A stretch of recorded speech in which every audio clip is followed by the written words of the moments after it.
High in the Andes Mountains, over 12,000 feet above sea level, near the shores of Lake Titicaca, lay the ancient pre-Incan ruins of Puma Punku, Door of the Puma. These ruins, some 45 miles west of the modern city of La Paz, Bolivia, stand as one of the Earth's greatest mysteries. By the time it was discovered by the Incans, Puma Punku was already abandoned. There exists no record beyond that of who might have built it, or when. Traditionally, archaeologists dated Puma Punku to somewhere around 500 CE. But in the 1920s, an Austrian archaeologist and explorer named Arthur Poznański, who had spent decades at the site, proposed something quite different. He noted that on the first day of spring, the sun rose directly above the center of the ruins through a stone archway. It seemed, Poznański surmised as he examined the layout, that as the sunrise moved along the horizon, as the days of the years passed, it would rise over the two cornerstones on either side of the archway on the summer and winter solstices. Yet when those days came, it did not. This puzzled and disappointed Poznański, until after further research he realized that the sun would have raised exactly over those spots approximately 17,000 years ago. Thus, Poznański asserted that Puma Punku was built by some sort of prehistoric civilization lost to the history books, that the site was more than 10 times as old as archaeology had previously hypothesized. And yet, who built Puma Punku? And whether they existed 1,500 years ago or more than 15,000 is not even the greatest mystery of the site. It is not so much about who built it, but how they did so. The structures of Puma Punku are built of huge stones, granite and diorite, a series of blocks which fit together like a puzzle without mortar holding them in place, positioned so perfectly that a razor blade can't fit between. Even more incredibly, the structures have smooth, flawless right angles, made of perfectly straight stones with circular holes drilled in them at exactly the same size and depth. Modern experts have asserted that, even with modern technology, Puma Punku would be near impossible to replicate. So how could it possibly have been constructed by an ancient civilization? For answers, first travel across the world to Egypt and the famous unfinished obelisk at Aswan. To this day, the enormous obelisk lays encased in granite bedrock, a monstrosity some 42 meters long and well over 1,000 tons, more than twice the size of the largest completed Egyptian obelisk. But it was not just the size that confused modern archaeologists. More perplexing, the obelisk was carved out of pink granite, an extremely hard rock, and one much harder than the tools used by ancient Egyptians. Simply, if Egyptians had used their bronze and dolerite tools on pink granite, the tools would have worn out faster than the rock. Further, the obelisk was laying in a deep trench, which would not have left room for a hard blow. If an Egyptian hammer already wasn't strong enough to carve the granite, it would be even less so, without room to wind up and strike firmly. With this in mind, archaeologists examining the obelisk noticed what appeared to be strange tool marks on the side, described as scoops, as if done with a belt sander on wood. This was not a pattern made by hammering tools, nor, for that matter, any type of tool the ancient Egyptians possessed. Curiously, similar scoops were found in megaliths in Peru and elsewhere. Manufacturing expert Chris Dunn, who examined the site, reached a suggestive conclusion. The unfinished obelisk offers compelling indirect evidence regarding the level of technology its creators had reached, not so much by indicating clearly what methods were used, but by the overpowering indications of what methods could not have been used. And yet the obelisk at Aswan is not the only Egyptian evidence of such a thing. Consider the massive granite boxes found at the Serapeum at Saqqara, a site near Memphis in Lower Egypt. These boxes were finished to an unbelievably high accuracy, with sharper dimensions than should have been possible at the time, particularly when using granite. In modern times, masons used diamond-tipped hydraulic pressured machines loaded with ample cooling fluid to cut granite, a far cry from the primitive tools of ancient Egypt.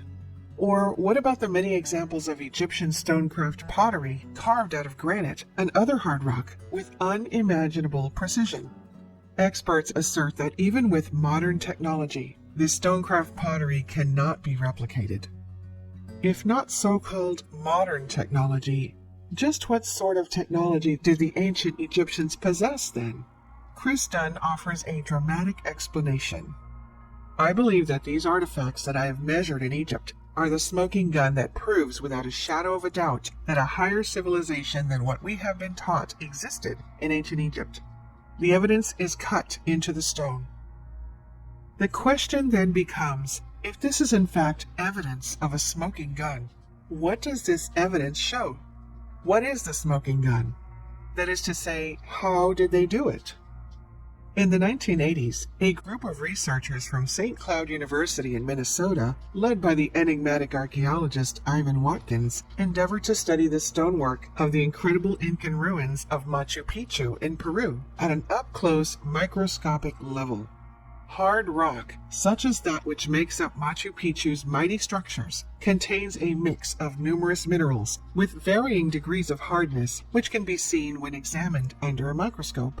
When force is applied to the rock, such as by hammering or grinding or sanding, the weaker minerals crack and break, while the harder ones stay together. By studying the stonework of Machu Picchu microscopically, Watkins and his team hope to find out more about how the rock was cut and thus how the structures were made. And yet, upon examination, Watkins and his team were stunned. The surface of the rock was not an uneven mishmash of broken and held together minerals, but rather a smooth, slick surface, almost as though the rock had been exposed to extreme heat, melting quartz fragments into a sort of glaze which filled in the stone's microscopic irregularities. Research was taken up by a different team, led by a geologist from the United States Bureau of Mines named David Lindroth, who sought to discover how the stone blocks of Machu Picchu had been cut so as to give the rock a glazed effect. After some effort, Lindroth and his team found that by focusing a laser with 100 watts of power at a 2 millimeter area and moving it back and forth, a stone could be cut by the beam. This was a process they called thermal disaggregation. Regardless of what it was called, though, it seemed that Lindroth and his team were suggesting that the Incans could have cut the stones used to create Machu Picchu with lasers. And speaking of ancient laser cutting technology, we must mention the mysterious Al-Nasla rock found in the Tema Oasis in Saudi Arabia. This massive block is split through the center by a very precise and clean cut, almost as if the rock was sliced with some kind of laser technology. Apparently, the Incans were not the only ones who possessed this kind of technology. It is interesting to note that, like the Egyptians and the ancient peoples of Lake Titicaca, the Incans worshipped a sun god. They had a yearly festival called the Festival of the Sun, during which a priest would use a bracelet with a concave gold charm to reflect the sun and light a pile of cotton on fire. Some have suggested that this is a clue. Others have gone further, like Ivan Watkins, who, in a 1986 article published in the LA Times, proclaimed, "The Incas used solar power, not manpower, to cut the huge stones they used to build their massive cities." According to Watkins, the Incans would use large parabolic dish-shaped reflectors made of gold, the size of 2 men across, to focus the sun's energy into a beam of light that could cut rock. "There's no doubt in my mind that they knew how to do it," Watkins asserted. The existence of large gold discs at Incan temples is confirmed by the records of Spanish conquistadors, who historians suggest likely cut up the gold discs for poker chips before melting them down and sending them back to Spain. If these discs were used, as Watkins suggests, one might laugh at the stereotypical actions of conquerors, taking the loot but missing the point. But what then is the point? Is it possible that the Incans and other ancient civilizations, like the Egyptians and those who built Puma Punku, had knowledge of how to harness the power of the sun? All 3 of these civilizations accomplished seemingly impossible feats of stonework. All 3 lived in places with year-long sun and worshipped a sun god.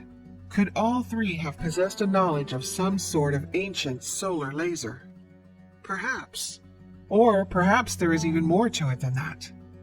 A number of years ago, a strange story started making its way around the fringes of the archaeological community, on early internet message boards, and in hushed tones in the back rooms of iconoclast academia. Apparently, a young American archaeologist in Egypt had taken it upon herself to do some, to put it mildly, snooping around.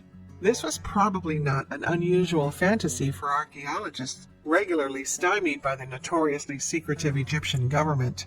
In this case, the young American picked the lock of a nondescript Egyptian storeroom at the end of some dusty hallway and opened the door to a small room stacked to the brim with hundreds of tuning forks, some small, 8 or 9 inches in size, some as big as 8 or 9 feet, each like the letter U at the end of a long handle, resembling a pitchfork. Most curiously, each fork had a taut wire stretched between the prongs of the U. When the wire was plucked, the fork would vibrate. Note that, officially, the tuning fork was not invented until 1711 by a British musician named John Shore. So what were these tuning forks doing at an Egyptian archaeological site? And if these forks had been found there, would this not be something to share with the world, at least in as much as it seems to predate the recorded invention of the tuning fork? More importantly, what could these forks, and not 1 or 2, but hundreds, have been used for? Some small, as if made for finer details, others large, as if made for heavy work. Consider that ancient Egyptian art often portrayed deities with a rod in their hand, specifically a staff with a forked base in the shape of a U and a pronged head, usually made out to look like some sort of animal. This is not any staff, but what is known as the Waz scepter. In ancient Egyptian beliefs, it represented power. But what sort of power? Maybe this is more literal than it seems. Remember the solar laser spoken about by Watkins, accomplished by focusing the electromagnetic waves of the sun? Some have asked, why do the waves have to be electromagnetic? Why not waves of sound? This idea is not as far-fetched as it may initially seem. In fact, as far back as 2000, NASA had begun work on what they called an ultrasonic sonic driller corer. More simply, a device which uses sound waves to hammer through materials. This is a device NASA envisions as being used to explore beneath the surface of other planets in the future. More recently, scientists at the University of Michigan discovered a way to concentrate sound waves at a frequency of 10,000 times higher than humans can hear, into a beam which then acts as an invisible knife. In other words, scientists at the University of Michigan have created an invisible laser beam of sound. This so-called sonic drilling relates directly to the civilizations of ancient Egypt and elsewhere. By sending sound vibrations through the handle of a tuning fork, say by plucking a taut wire strung between the prongs of the U, the bottom end of the fork can be turned into a high-frequency jackhammer, one which, even if it was made out of copper, would be able to cut granite with precision. Perhaps this is how the Egyptians cut rock that was too hard for their tools. And if the same characteristics found in Egyptian stonework were found elsewhere in the world, at places like Machu Picchu and Pumapunku, perhaps each of these ancient civilizations possessed since-forgotten secrets of the power of sound. Or perhaps the secrets go even deeper. Perhaps the power of sound was something the ancients knew all too well. Better, in fact, than we know in modern times.